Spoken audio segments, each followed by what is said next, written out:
datang kembali di my YouTube channel. Channel yang akan membahas seputar materi SKD Seleksi CPNS tahun 2023 mulai dari TWK, TIU, dan TKP.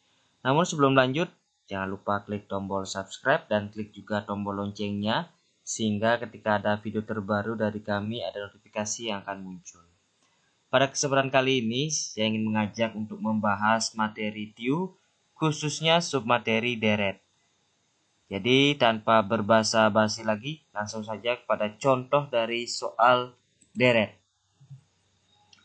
Nah, soal yang pertama terkait dengan materi deret, kita harus perhatikan setiap suku, kemudian apakah itu dibagi jarak antar suku, apakah dikali, apakah ditambah, apakah dikurang, itu yang wajib kita pahami dulu. Jadi selisih antar suku yang wajib kita ketahui untuk menemukan deret yang masih kosong. Misalkan sama seperti soal yang pertama ini, kita perhatikan jarak antar suku ya. 99, kemudian 94, 96, 91, 93, 88, dan 90. Kira-kira apa angka yang paling tepat untuk mengisi titik-titik tersebut? Kita perhatikan kembali. Jadi suku yang pertama itu adalah 99. Kemudian suku yang kedua itu adalah 94. Kemudian suku yang ketiga itu adalah 96. Kalau kita perhatikan, jadi pola yang dibangun itu adalah terkait dengan loncat 1 ya. Jadi ini dikurang 3 ya. Jadi polanya itu loncat 1 baris. Jadi dikurang 3, kemudian ini juga sama, kurang 3 ya. Kemudian ini juga mengalami pengurangan 3. Nah, ini juga sama ternyata. Kalau kita perhatikan, ini juga mengalami pengurangan 3 ya. Kemudian dari 91 itu menjadi 88, itu juga kurang 3. Sehingga angka yang paling tepat untuk mengisi titik-titik ini ya. Jadi deret selanjutnya itu adalah 88 itu minus 3. Kira-kira opsi yang tepat apakah yang A, B, C, ataukah yang E? Nah, jawaban yang paling tepat adalah opsi yang A. Jelas sekali. 85 itu paling tepat untuk mengisi deret yang masih kosong. Jadi 88 dikurangi 3. Jadi opsi yang tepat itu opsi A dengan poin 85. Kita lanjutkan ke contoh soal berikutnya. Contoh soal nomor 2, di mana dinyatakan itu angka pertama atau suku yang pertama itu adalah 5, kemudian 10, kemudian 20, setelah 20, 30, 80, 90, 320, kemudian 270. Nah, ini ada 2 angka yang masih kosong. Jadi deret angka selanjutnya itu kira-kira angka berapa yang paling tepat? Apakah opsi A, B, C, D, ataukah yang E? Nah, sekali lagi, seperti apa yang saya sampaikan di awal, bahwa kita perhatikan pola dari selisih setiap suku tersebut. Apakah dikali, apakah dibagi, apakah ditambah. Jadi kita perhatikan. Di mana suku yang pertama, yaitu suku 5, kalau kita perhatikan polanya, ini adalah dikali ya, dikali 4. Nah, jadi ternyata itu adalah dikali 4. Kemudian dari 20 itu loncat dikali 4 juga. Nah, itu dikali 4. Kemudian ini juga dikali 4 ya. Kemudian 320 ini juga mengalami loncatan, itu dikali 4 juga. Nah, jadi dikali 4. Kemudian untuk suku berikutnya, jadi 10, 30, 90, dan 270. Kalau kita perhatikan polanya itu juga dikali. tetapi dikali 3 ya. Nah, ini dikali 3. Kemudian 30 juga dikali 3 sehingga hasilnya 90 ya. Jadi dikali 3 ya, dikali 3. Kemudian 90 juga dikali 3 ya. Dikali 3 sehingga hasilnya 270. Nah, deret selanjutnya ya, pola berikutnya juga dikali 3. Nah, untuk mengisi angka-angka yang masih kosong, di mana kita perhatikan untuk angka ini 320 itu dikali 4. Nah, jadi 320 itu dikali 4 hasilnya ya jelas sekali 100 atau 1000 ya. 1280. Nah, jadi 1280 kalau kita perhatikan jelas yang B bukan menjadi jawaban, yang C juga bukan, termasuk yang E juga bukan, hanya 2. Jadi A dan D. Nah, kalau kita perhatikan untuk angka selanjutnya itu adalah 270 itu dikali 3. Nah, jadi 270 itu dikali 3 itu hasilnya adalah jadi 810. Nah, jadi 810 sehingga jawaban yang paling tepat itu adalah opsi yang D.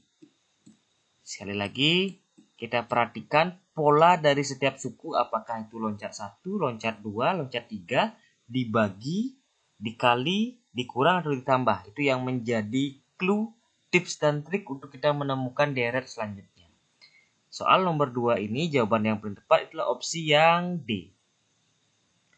Kita lanjutkan ke contoh soal berikutnya, yaitu soal nomor 3.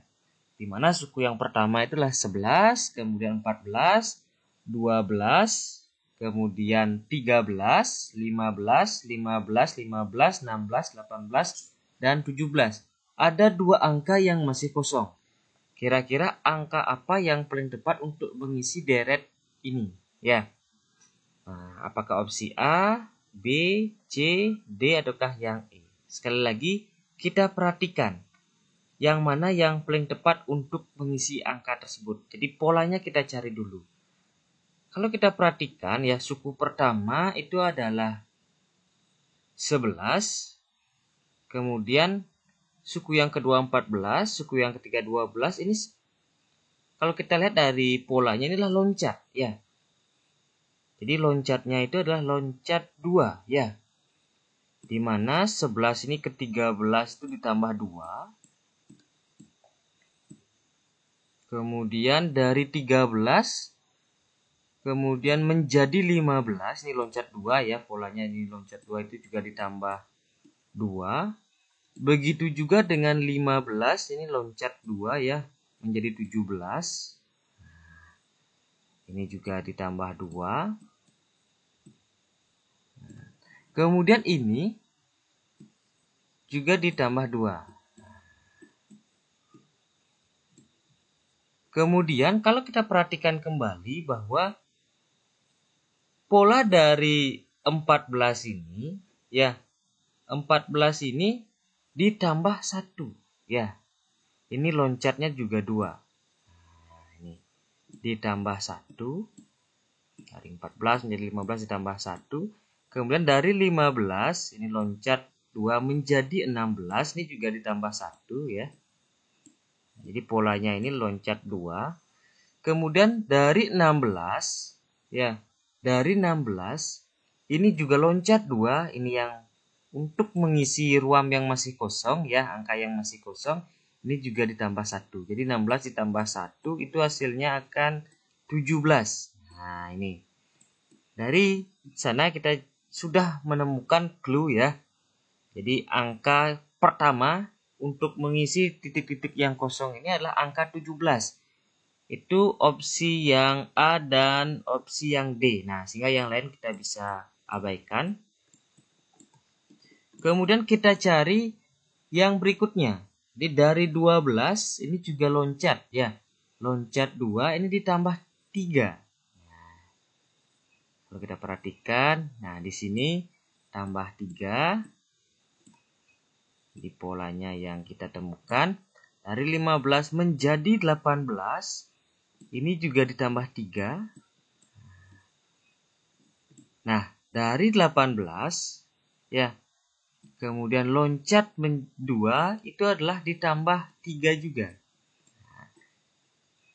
Dari pola ini kita dapat temukan bahwa angka yang paling tepat untuk mengisi titik yang masih kosong itu adalah 18 ditambah 3.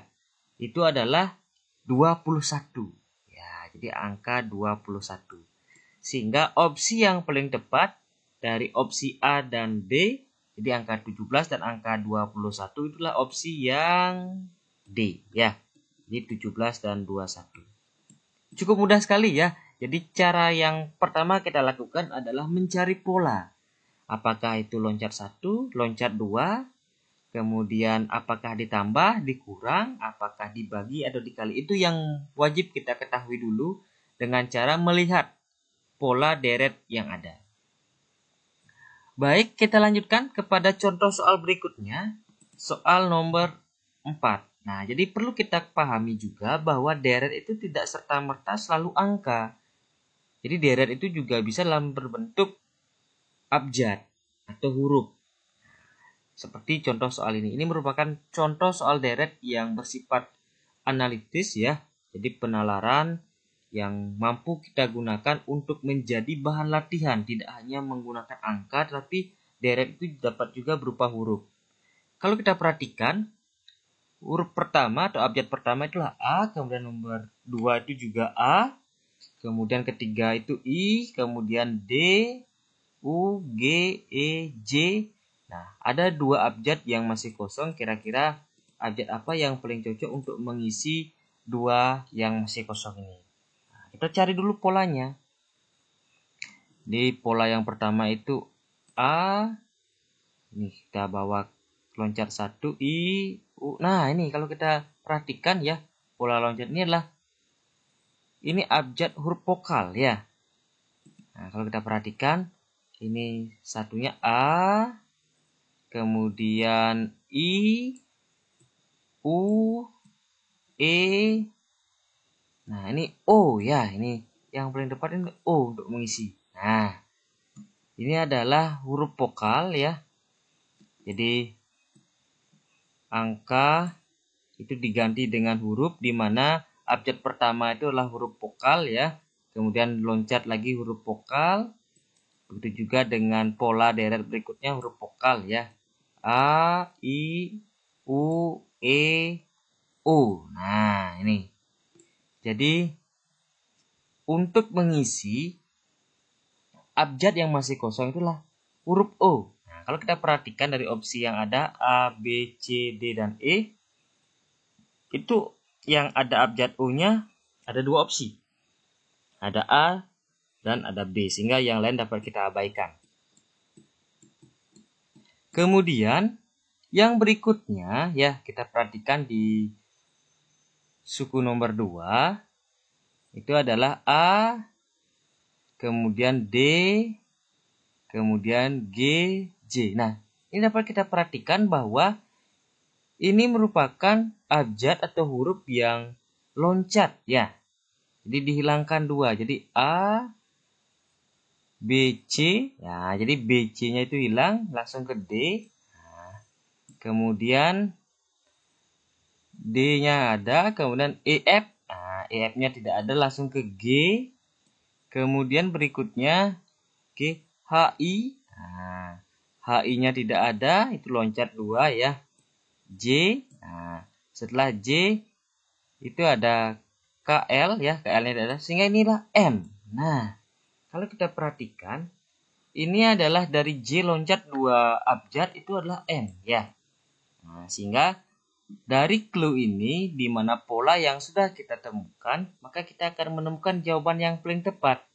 Di O dan M itu adalah abjad yang paling cocok untuk mengisi deret nomor 4 ini.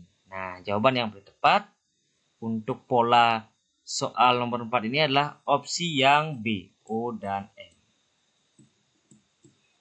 Kita lanjut kepada soal berikutnya.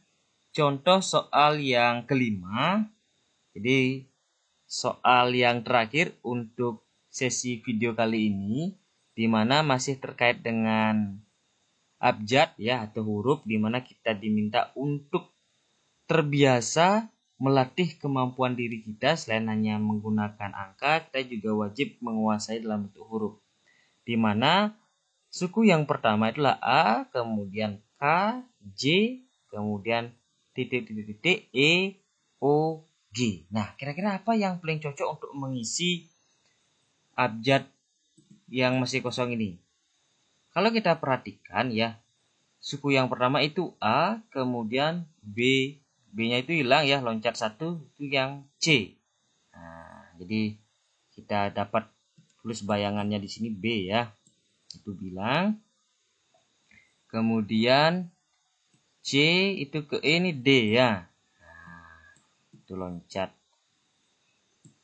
satu, kemudian F, G. Nah, ini F-nya hilang. Itu loncat satu ya.